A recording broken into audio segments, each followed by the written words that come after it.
안녕하세요. 저는 30대의 아주 평범하고 흔한 남자입니다. 제게 특이한 점이 하나 있다면 저는 한국에서 나고 자란 뼛속까지 한국이지만 한국을 떠난 다른 나라에 정착해서 살고 있다는 점이에요. 설날이나 추석처럼 한국에 큰 명절이 오면 한국으로 잠깐씩 들어오곤 합니다. 부모님 얼굴도 보고 싶고 친구들이나 지인들 얼굴도 겸사겸사 보고 싶기도 하고요.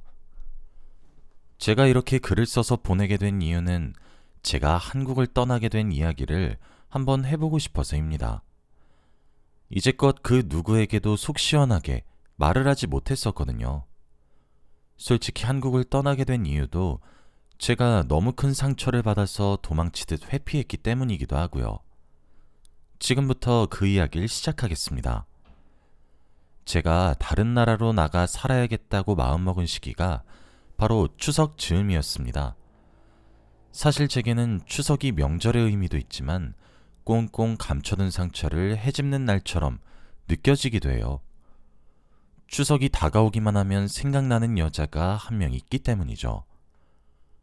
그 여자는 여러분들이 예상하셨을지 모르겠지만 저와 결혼을 약속했었던 여자였어요. 사실상 결혼식을 올리긴 했으니 파혼보다는 이혼에 가깝긴 하네요. 서류상으로는 깨끗하지만 부부처럼 함께 지냈으니까요. 그 여자는 희정이라는 이름을 가진 예쁜 여자였습니다. 긴 생머리가 잘 어울렸고 하얀 피부를 가졌죠. 제 인생을 통틀어 가장 사랑했던 첫사랑이었습니다. 저희 두 사람은 만남도 운명적이었고 로맨틱했어요. 희정이는 저보다 2살 어린 여자였습니다. 그리고 가정 형편이 그리 좋지 않은 아이였어요. 항상 가난에 시달렸던 그런 아이였죠. 그런데 그런 뭔가 서글픈 현실에도 불구하고 항상 맑은 웃음을 가지고 있었던 그런 여자였습니다. 하루를 활기차게 시작했고 항상 웃는 얼굴로 하루를 보내곤 했죠. 누구에게나 먼저 인사를 하고 모나지 않은 그런 밝은 사람이었습니다. 그런 희정이의 근처에는 당연히 사람들이 많이 붐빌 수밖에 없었어요. 항상 좋은 기운이 나오는 듯한 느낌이었거든요. 그런 희정이와 남녀관계로 발전할 수 있었던 것은 정말 행운이라고 생각했어요. 저랑 희정이는 과는 서로 달랐지만 같은 학교였습니다. 저는 군대를 갔다 전역해서 복학을 한 상태였고 희정이는 재수를 해서 저희 학교에 전액 장학금으로 입학한 아이였어요. 정말 우연처럼 월요일, 화요일, 수요일 3일 연속으로 저희는 같은 교양 강의를 수강하게 되었습니다. 그러다 정말 드라마처럼 목요일에도 같은 강의실에서 마주치게 되었어요. 저희는 또 얼굴을 봤다는 사실에 누가 먼저랄 것도 없이 웃음을 터뜨렸고 그걸 계기로 친해졌죠. 희정이는 제가 생각했던 것보다 훨씬 더 털털했어요. 꼭 생긴 것만 보면 차갑고 도도한 얼음공주 같은 아이였는데 친해지고 보면 그렇게 시원시원할 수가 없더라고요. 매력이 철철 넘치다 못해 흐르는 희정이에게 제가 좋아하는 마음을 품은 건 어찌 보면 자연스러운 일이었죠. 터질 것 같은 제 마음을 주체하지 못해서 떠밀리듯 건넨 제 고백을 희정이는 웃으면서 받아주었고 우린 그렇게 연인이 되었습니다. 연인이 되었지만 희정이는 여전히 바빴어요. 틈내서 공부도 해야 했고 아르바이트도 해야 했고 저도 만나야 했죠. 그런데도 긍정적인 마음을 잃지 않고 꿋꿋하게 앞으로 전진하는 모습에 정말 많이 배웠어요. 실제로 만나보니 희정이는 제가 생각했던 것보다 더 멋진 사람이었거든요. 그렇게 저희 두 사람은 8년이란 세월을 만났습니다. 희정이를 만나면 만날수록 저는 너무 사랑하게 되었고 결혼까지 생각하게 되었죠. 저는 희정이를 제 인생에서 첫 여자이자 마지막 여자로 만들어야겠다고 생각했습니다. 하지만 저는 부모님 두 분 다 돈을 많이 버셔서 여유로운 가정 형편이었고 희정이는 그런 저와 정반대였어요. 그리고 이 부분을 특히 희정이가 참 많이 버거워했습니다. 저보다 본인의 조건이 더 못났다고 생각했던 것 같아요. 하지만 사랑하면 도와주고 싶은 것이 당연하잖아요. 저는 개의치 않다고 말해주었고, 제가 계속 함께 있으면서 돕고 싶다고 했어요.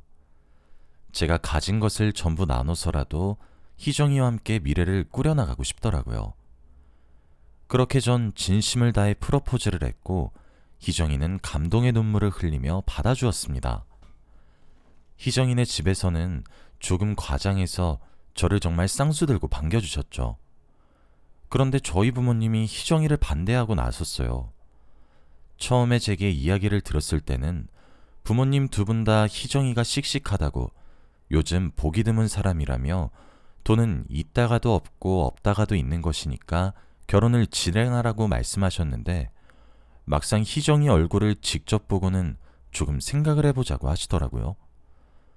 저는 영문을 알 수가 없었는데 부모님께서는 조금 쎄하다는 말만 하실 뿐이었죠. 희정이는 그런 저희 부모님의 모습에 커다란 상처를 받았고 저를 포기하겠다며 제게 헤어지자고 이야기를 했어요. 저는 그런 희정이를 붙잡았고 매달렸으며 결혼하자고 설득했습니다. 그리고 제멋대로 식을 진행하기까지 했습니다. 결국 한치의 양보도 하지 않는 제 모습에 저희 부모님은 두 손 두 발을 다 드셨고 허락해 주셨죠. 사실 희정이는 그동안 모은 돈들을 전부 학교를 다니는 생활비로도 사용했고, 취직을 한 이후부터는 월급을 받는 족족 본인이 가장이었기 때문에 그 돈으로 가게를 꾸렸어요. 그래서 결혼 자금으로 모은 돈이 사실 없다고 봐도 무방했죠. 그래서 저희 집에서 집을 준비했어요. 결혼식도 저희 집에서 지원해 주신 돈으로 올리기로 했죠. 여자친구는 정말 감사하다며 꼭 효도로 갚겠다고 예쁜 말로 돌려주더라고요. 함께 웨딩 사진을 찍고 청첩장을 만들었어요. 그때까지 전 정말 세상에서 제일 행복한 남자였죠. 결혼식을 2달 앞둔 어느 날이었습니다. 그날은 여자친구가 결혼을 하기로 해서 친구들에게 크게 한턱 쏜다고 했던 날이었어요.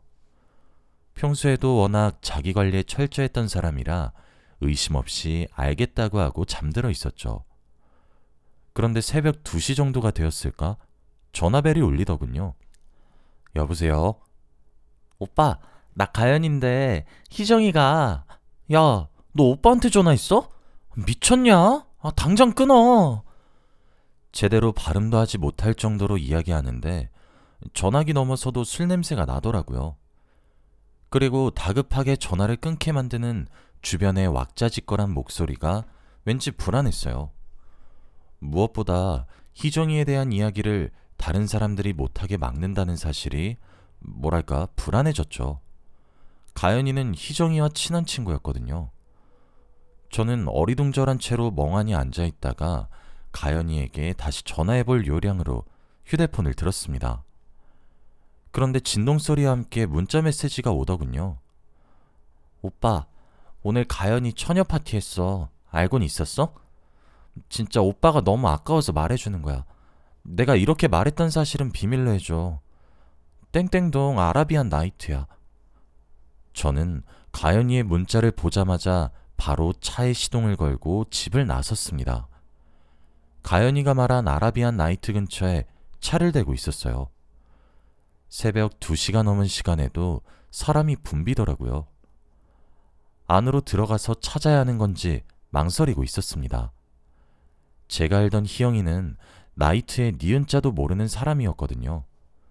하지만 가연이의 문자 메시지를 무시할 수도 없더라고요. 한참을 기다렸을까? 저 멀리서 익숙한 실루엣이 보이기 시작했어요. 술에 취해 방방 뛰며 자신의 몸도 제대로 가누지 못하는 여자가 하나 보였는데 그게 바로 희영이었죠. 그리고 희영이는 혼자가 아니었습니다. 그 옆에는 낯선 남자도 하나 보였어요. 희영이는 제게 자주 업어달라고 애교를 부렸는데 마치 제게 하듯 그 남자에게 똑같이 애교를 부리고 업히더군요. 저는 정말 두 눈으로 보면서도 믿기지 않았습니다. 그 사람의 뒤를 차로 밟았더니 결국 모텔로 향하더군요. 그때 제가 느꼈던 참담함은 차마 표현이 안 되는 것 같아요. 저는 제가 연인의 바람 현장을 발견하면 득달같이 달려들어 따지고 들 줄 알았는데 실제로 그런 상황에 놓이니까 정말 아무런 행동도 취할 수가 없더라고요. 모텔에 들어가는 모습을 블랙박스에 담은 채로 저는 집으로 돌아왔습니다. 다음날 희정이가 아무렇지 않게 제게 잘 잤냐는 연락을 해왔고 저는 만나자고 했어요. 아무리 제가 희정이를 많이 사랑해도 아닌 건 아니라고 생각했기 때문이죠. 희정이에게 지금 너희 부모님도 뵙고 말씀드리겠다고 했고 무작정 이른 아침 희정이네 집으로 찾아갔습니다. 이른 시간에 왜 왔냐는 희정이네 부모님의 모습 뒤로 희정이가 보였어요. 뭔가 제 분위기가 달라졌단 것을 아는 듯 눈치를 보기 시작하더군요. 저는 할 말이 있다고 이야기한 뒤 어제 제가 목격한 블랙박스 영상을 휴대폰으로 보여드렸습니다. 희정이네 어머님은 입을 막으시고 놀라워하셨고 희정이네 아버님은 희정이 머리채부터 잡았죠. 제 눈앞에서 자기 딸의 뺨을 내려치며 내가 그리 키웠냐고 화를 내시는데 말리고 싶지도 않았어요. 희정이는 제게 무릎을 꿇고 빌기 시작했어요. 정말 단 한순간의 실수였고 친구들이 결혼 전에 나이트 한 번은 다 가는 거라고 해서 따라갔었는데 술김에 저지른 실수였다고 미안하다고 펑펑 울면서 말이에요. 그런데 희정이도 빌고 희정이네 부모님도 빌고 평생 죄인의 마음으로 살겠다고 미안하다고 한 번만 용서해달라고 그렇게 비는데 사랑 그깟 것이 대체 뭐라고 외면하기가 그리 어려운 건지. 바보 같을지 몰라도 전 희정이를 용서했습니다. 머리로는 안 된다고 외치는데 마음이 시키는 대로 할 수밖에 없더라고요. 대신 조건을 붙였죠. 혼인신고를 미루는 것으로 말이에요. 게다가 제 마음속에 이미 불안과 의심이 커져버렸기 때문에 그녀를 용서할 시간이 필요하기도 했죠. 결국 계획했었던 대로 결혼식을 진행했어요. 저희 부모님께는 알리지도 않았어요. 처음엔 깨진 신뢰로 어떻게 사나 했었는데 막상 살림을 합쳐서 함께 살기 시작하니 사라지더라고요. 문득 제 눈앞에 그날 밤이 펼쳐지는 날이면 힘들었지만 그럴 때마다 희정이가 진심으로 사과하기도 하고 상처 입혀서 미안하다며 눈물을 흘리기도 하고 실제로 술을 끊는 행동을 보여주면서 반성을 하니까 괜찮아지기도 했어요. 저는 그렇게 점차 희정이를 용서하기 시작했습니다. 그러다 희정이가 임신을 하게 되었어요. 결혼식을 올린 지 고작 6개월 정도가 지난 순간이었죠. 임신 4주차라며 제게 수줍게 임신 테스트기를 건네는 희정이를 보고 저도 가슴이 벅찼습니다. 저도 드디어 아빠가 된다는 사실에 말이에요. 희정이는 제게 혼인신고를 요구했습니다. 하지만 솔직히 말을 해보자면 별의별 생각이 다 들더라고요. 의처증도 아니고 제게 그동안 믿음을 보여준 희정이를 믿어야 된다고 생각은 드는데 확신을 할 수가 없었어요. 저는 희정이에게 혼인신고와 출생신고를 같이 하자고 이야기했어요.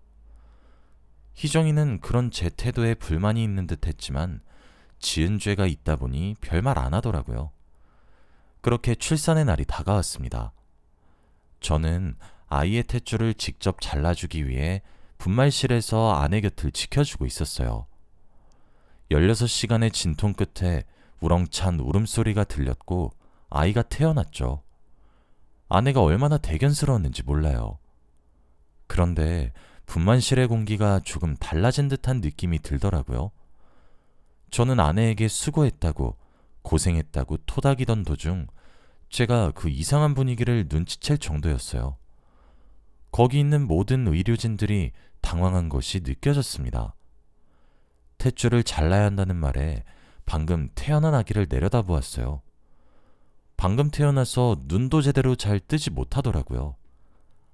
아닐 거야 하면서도 저는 간호사에게 아이의 눈을 조금만 벌려달라고 했습니다. 간호사는 머뭇거리면서도 제 요구를 들어다 줬어요. 그런 저를 숨을 거칠게 내쉬는 희정이가 올려다봤죠.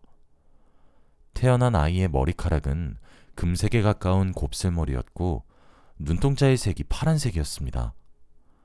이거 하나만은 알겠더군요. 그 아이의 친아버지가 제가 아니란 사실을 말이에요. 전 파란 눈동자와 금발의 곱슬머리를 가진 외국인이 아니었거든요. 저는 말없이 분말실을 나갔고 그런 저를 아무도 잡지 못했습니다. 뒤에서는 비명처럼 제 이름을 부르짖는 희영이의 목소리만 들렸죠. 분만실을 나가니 저희 집과 처갓댁 가릴 것 없이 다 전전긍긍하면서 절 기다리고 있더군요. 제게 너나 할 것 없이 달려와 어떻게 되었냐고 묻기에 대답했습니다. 아들이 태어났어요. 엄청 예뻤습니다.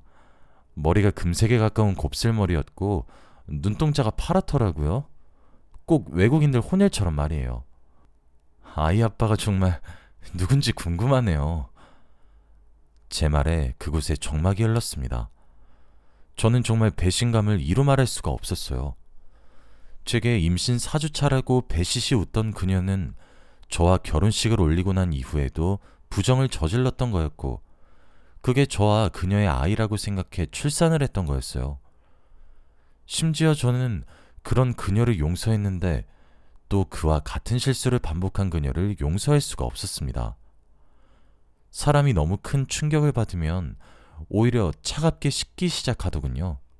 저는 아내로 받아들이고 있던 희정이의 배신에 정신을 차릴 수가 없었어요. 저는 집으로 돌아왔고 그 다음 날부터 처가댁과 아내인 희정이의 연락이 번갈아 오기 시작했어요. 단 한 통도 받지 않았습니다. 저희 부모님도 화가 단단히 나셨죠. 바로 변호사를 알아봐 주시더니 소송 준비를 하시기 시작하셨거든요. 처음에 저는 파혼을 해야겠다고 생각을 했었는데 식을 올리고 함께 살고 있었기 때문에 사실혼에 해당할 수 있어서 위자료 청구가 가능하더라고요. 이혼과 파혼 그 중간 어디쯤인 것 같았죠. 저는 소송뿐만 아니라 제가 베푼 경제적 지원까지도 모조리 회수했습니다. 이제껏 입고 먹인 것까지 도로 아사올 순 없었지만 아내뿐 아니라 그 친정 식구들까지 먹여 살리고 있던 지원들도 만만치 않았기에 전부 빼앗았죠. 당장 아내의 친정 부모님이 머물고 계신 집조차도 제 명의로 된 곳이었고 일하고 계신 곳조차도 제가 붙여준 곳이었거든요. 하루아침에 거리에 나앉게 생긴 제 부모의 처지를 보고 무슨 생각을 하게 된 것인지 아내는 제게 전화를 걸어와 고래고래 소리를 질렀습니다. 뭘 잘했다는 건지 제게 오해라고 갑자기 자신에게 왜 이렇게 못되게 구냐는데 정말 어이가 없더군요. 저는 법적으로 해결할 거니까 준비하라는 말만 하고 전화를 끊었습니다. 그런데 그때 문득 가연이의 얼굴이 생각나더라고요. 저는 가연이에게 연락해 만나자고 이야기했습니다. 가연이는 제 한마디에 뭔가 생각하는 듯하다 흔쾌히 나오더군요. 가연이를 만나 그때 제게 처녀 파티를 알려준 것은 취기였는지 아님 제정신이었는지 물어봤어요.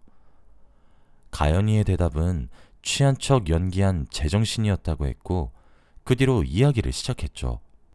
오빠, 희정이 너무 믿지 마요. 오빠가 정말 순진할 것 같아서 그래.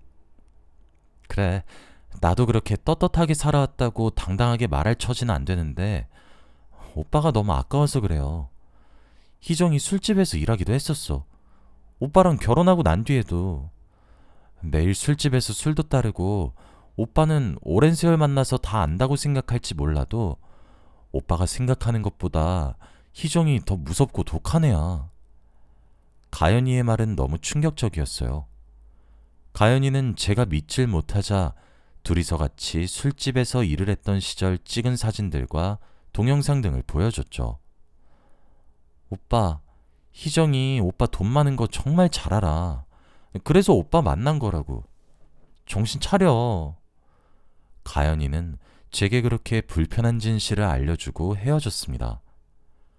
가연이와의 대화로 있던 정 없던 정 다 떨어진 저는 희정이가 그 오랜 세월 동안 절 감쪽같이 속여온 것도 너무 괘씸했어요. 그리고 희정이가 가장 무서워하는 돈으로 복수하기 시작했죠. 희정이가 결혼할 때 몸만 왔기 때문에 재산 분할할 것이 없음은 당연했고, 아이 또한 제 친자가 아니었기에 아내의 외도 자료로 증빙이 가능했고, 그뿐 아니라 이제까지 몰랐던 제가 너무 어이가 없어질 정도로 증거를 하나 잡기 시작하니 무슨 줄기에 매달린 감자 마냥 주렁주렁 딸려오더라고요. 결국 저는 위자료 3천만 원과 함께 그녀와 이혼에 성공할 수 있었습니다. 사실혼이어도 부부와 책임지는 문제는 같아서 그런지 이혼소송같이 이루어졌어요. 그뿐 아니라 희정이는 집도 절도 가진 것 모두 다 잃었으니 어쩔 도리가 없었을 거예요. 희정이는 뒤늦게 제 마음이 옛날과 달리 확고하다는 사실을 알고 저를 애타게 붙잡았지만 정말 징글징글하고 지긋지긋해서 희정이에게 저도 더 이상 휘둘리지 않게 되더라고요. 저는 그 일로 정말 커다란 마음의 상처를 받게 되었습니다. 20대 제 청춘 다 바쳐서 사랑했던 사람에게 너무 큰 배신을 당해서인지 알 수 없으나 더 이상 한국에 남아있고 싶다는 생각이 들지도 않더라고요. 또 제가 그녀를 버릴 수 있을 거라 생각하지도 못했던 것인지 무슨 자신감인지 몰라도 저와 법적 분쟁 이후 저희 부모님 댁에 찾아와 아이를 입양 보내겠으니 한 번만 더 기회를 달라고 하도 울고보채기도 하더라고요. 저는 처음에 원래 살던 지역을 벗어나서 취업을 해서 지냈었는데 제가 돌아오는 추석같이 큰 명절이 올 때면 저희 본가에 망부석 마냥 서서 저를 기다리는데 병적인 집착처럼 느껴지더라고요. 결국 저는 도망치듯 유학길에 오르게 된 거였습니다. 그리고 지금 일본에서 정착해서 살고 있는 것이기도 하고요. 저는 그 이후로 트라우마가 생긴 것인지 옛날처럼 연애하는 것이 쉽게 느껴지지 않고 어렵게 느껴집니다. 하지만 시간이 약이라고 저도 언젠가 이 불행을 딛고 일어서는 사람이 될 거라고 믿습니다. 여기까지가 제 이야기였습니다.